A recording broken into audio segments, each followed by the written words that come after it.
Good morning and welcome back to Nathan's Garage. Good to have you back. Thank you to everybody who is supporting the channel, the likers, the subscribers, the commenters, the sharers, and most of all the Patreon right now. That's going really, really well. I'm hoping to have the names of everybody who is active in Patreon along the screen somewhere. Sounds very high tech, but I'm going to try and do it.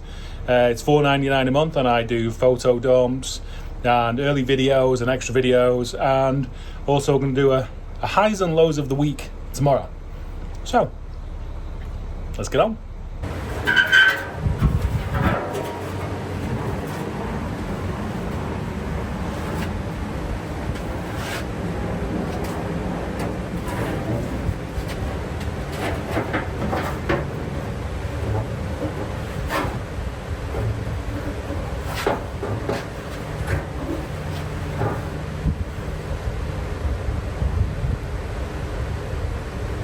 Going to be a lot of cutting.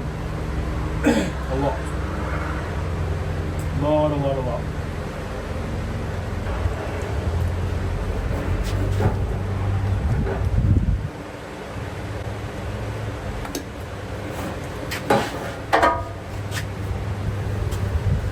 Okay, mid-fit. So I found it easier to put the front in first and then kind of like bend the back in, taking some stuff off the back. Taken that, cut out the front. That was a pressed in cut. And then I think we're going to take it like about here now, straight across there, and just keep edging in. We've got to bend it down to get in the back. I have a feeling I'm going to be losing this though. So. Hi everyone, I decided Nathan's not updating you enough, so I came to be a pest and to make him tell you some more stories. All right, what's happening here? The fender fitment is going actually pretty well. So this is about my 73rd time of putting it back in, but this. Don't mind the stray metal on the ground. Huh?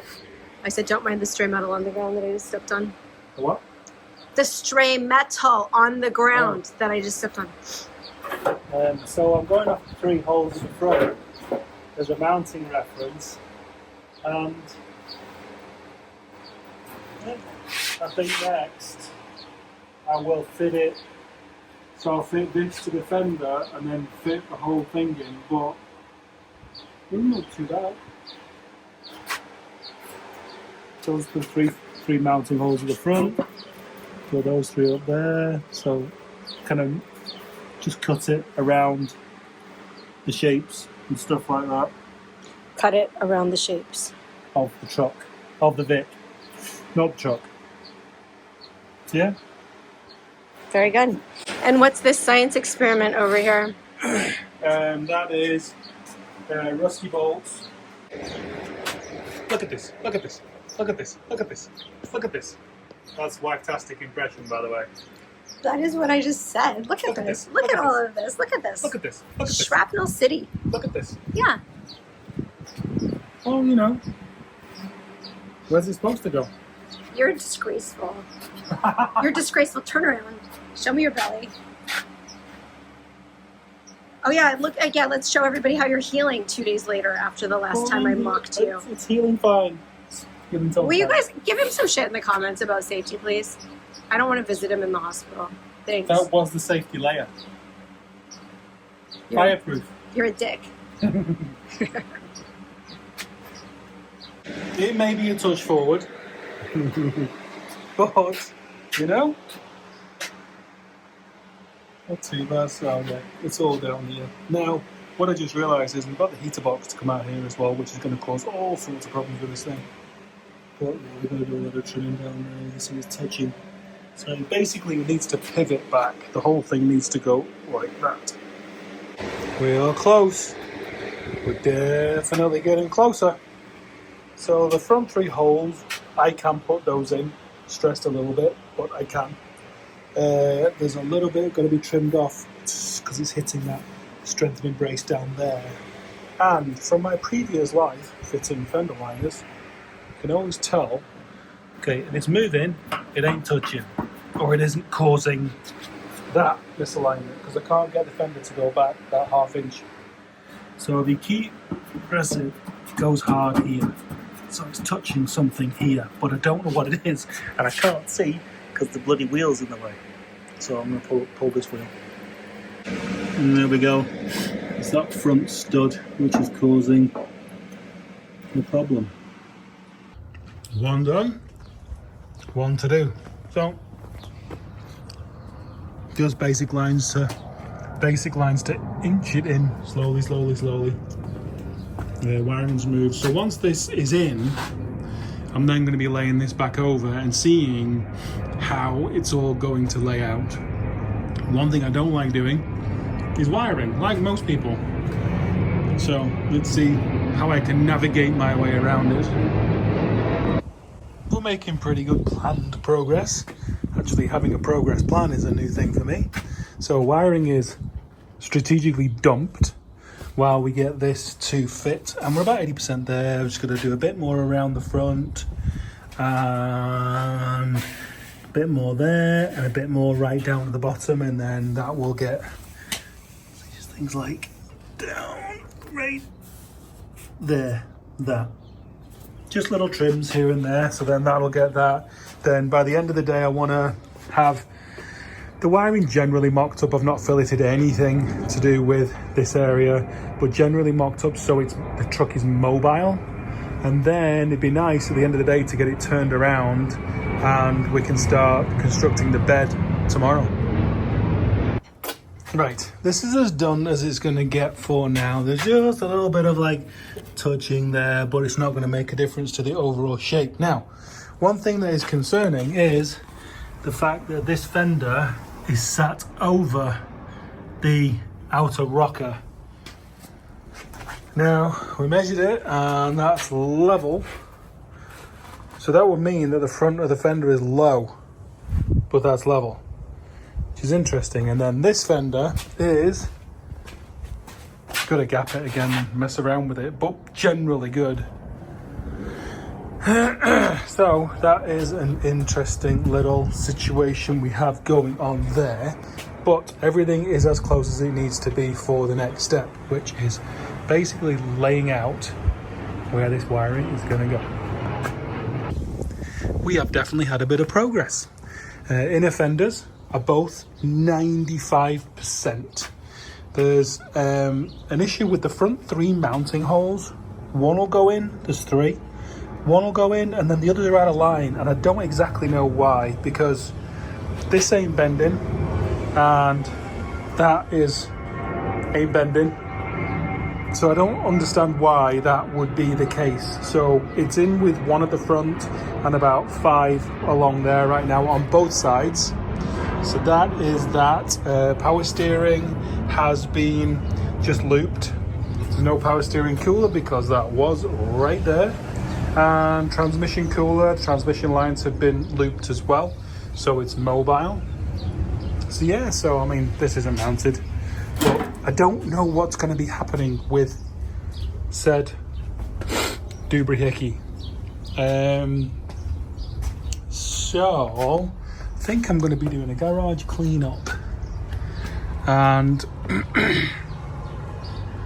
tomorrow is going to be drive this here, park it up, and then go get the bed and build the bed. Have the engine crane out, and then lift the bed up, and then back this straight back in, and then we'll see where we are at with the bed and the mounting of it. My plan is to use the Crown Vic mounting points. Oh yeah, it would help if we panelled off that as well. Okay, may have found myself a job to do for the next couple of hours. Yeah, what an arse. I wouldn't mind making a frame for that. I usually leave that because I'm like, Ford did it good, but it is a little messy. So let's see how inspired I get as to whether we make a frame for the gas tank or whether I just kind of tidy that up. But yeah, I want to use Crown Vic mounts, I think, for the bed. I think that will be good. Okay, I suppose I better do that if I've got some steel. Okay, so on to making a piece of steel for this fill-in, and this is basically what not to do. Ran my finger along to get the crease, but instead of using this crease, use that crease. So I'm like half an inch too short, but isn't in the world. That's what we have tape for. So we will make up the distance with tape. So there you go, you can see that the piece of cardboard was too short, build it up with tape, and the cardboard, the piece I had, was shorter than this, so you can just build it up with tape. There's usually a way out when building cars. Rarely is it catastrophic. It's wildly varying degrees of inconvenience. Wow, this is the first time I've seen myself today. Quite the sight. So yeah, so when you're building cars, rarely is anything completely catastrophic. If you weld a car on to a base and it's not straight, then you have wildly different and varying degrees of inconvenience. Taking a car back off a base, very inconvenient. Cutting a piece of cardboard to cut some steel out, too short, too small, low on the inconvenience scale. But there's usually a way out, you know? If you feel like you ever get overwhelmed, just chill. There's always a way out. There's always a way out. Just depends the degree of inconvenience. Right, that's all prepped for tomorrow morning, so we can burn that in first thing. I'm using 14 gauge, mainly because it's what I have, but I feel good using 14 gauge on the back of a cab. So both those sides are going to get done tomorrow, and then you know what, I'm going to mess around with that wiring, get the fuel cut-off solenoid and the fuel pump driver inside the cab, because I've not even touched wiring filleting yet. And what's this science experiment over here? That is rusty bolts in white vinegar. They were super orange when we put them in. They got left outside for 2 years in the rain. So, while you were on pause? While I was on pause, yes. Mm-hmm. So we're just going to leave those in. It looks like they might forgive you, possibly. They need to, because it'll be expensive if they don't. Yes, could you possibly get another one? More vinegar at the store? Yes. Coming up. Thank you. Right now, this is being conducted as an indoor experiment because it is Monday morning, and Monday morning is the day for the dust relocation specialists to do their thing. These are all the bolts that were very, very orange a couple of weeks ago, and I've had them in white vinegar for, I think I've done, one rinse and repeat type of thing. I've been in for 2 weeks. I need some of these for the bed today.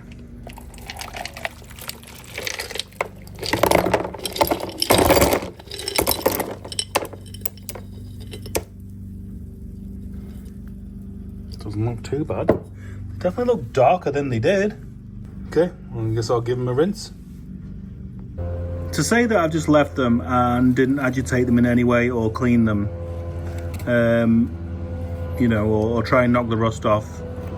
I mean, for labour free, just supermarket white vinegar for bolts that have been in water for a couple of years. You know what? This is pretty good. I guess they've got some bed bolts now. And that is the white vinegar. Okay, cab back. So I've got it tacked in, and now what I'm going to do is I'm going to cut along there, cut down there, just give me better access with a gun to weld it. And yes, I'm being good and putting a welding blanket over the fuel lines. See? Semi-professional. Story of my life.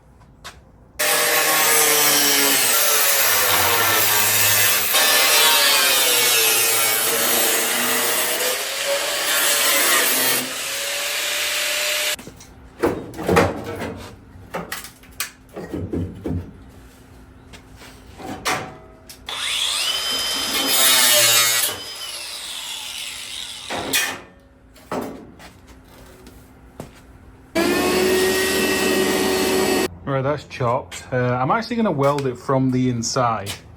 So then I've not got like any kind of like weld buildup on the outside of that edge there. So that bottom half will get on the inside and the two verticals, and obviously this will be on the outside.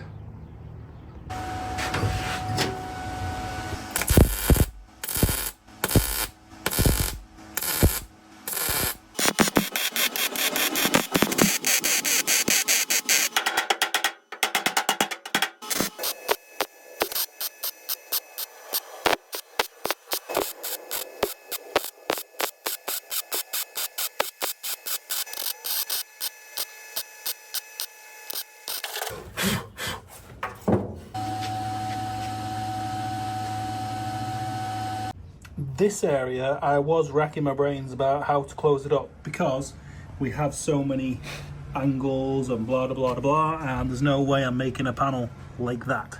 So, my solution, ow, ow, ow, hot, hot, ow, ow, ow, still hot, ow. My solution is, oh, delivery, hang on.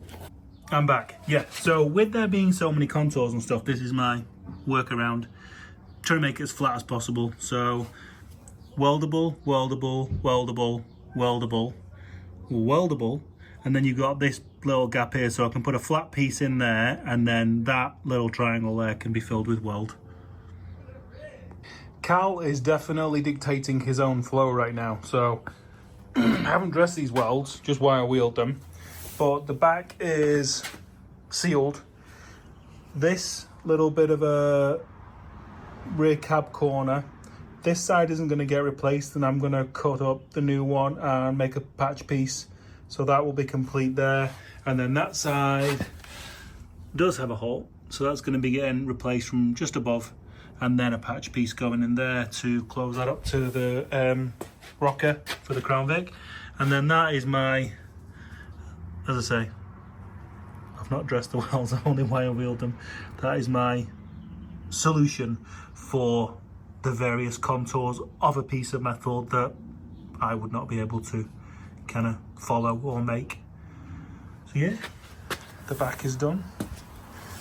So, and that's the inside. I've not even wire wheeled the inside, but it's all done. So tomorrow, those two things, there and there, we're going to be going in there somewhere, that kind of area, and then we'll sort the wiring out, fill that down a little bit, and we're definitely getting close to throwing on the bedtime. I can't procrastinate it away anymore. I may actually mount the steering column to take away, to get those legs away. It'll be temporary because obviously don't know what's happening with that, but the car still needs to be mobile. The van, the truck, the car still needs to be mobile at all times, and especially tomorrow, because what day is it tomorrow? Thursday, more likely Friday. I think tomorrow's going to be just mopping up a little bit. I'm probably editing up a video, and Friday will be bed day. I couldn't resist. Let me just close this door. I couldn't resist throwing on the grill just for its and giggles. That does look cool. That looks really, really cool. On that note, ladies and gentlemen, that's the end of this episode. Thank you so much for watching. I hope it has been enjoyable. Thank you for supporting the channel. Please like, subscribe. Oh, I wanted to ask you guys something. What did I want to ask you?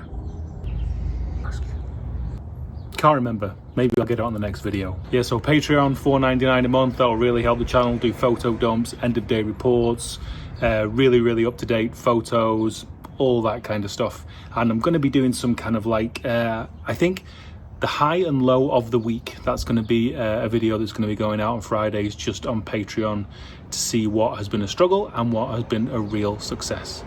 Again, thank you guys so much for supporting the channel, and I'll see you on the next one. Happy days.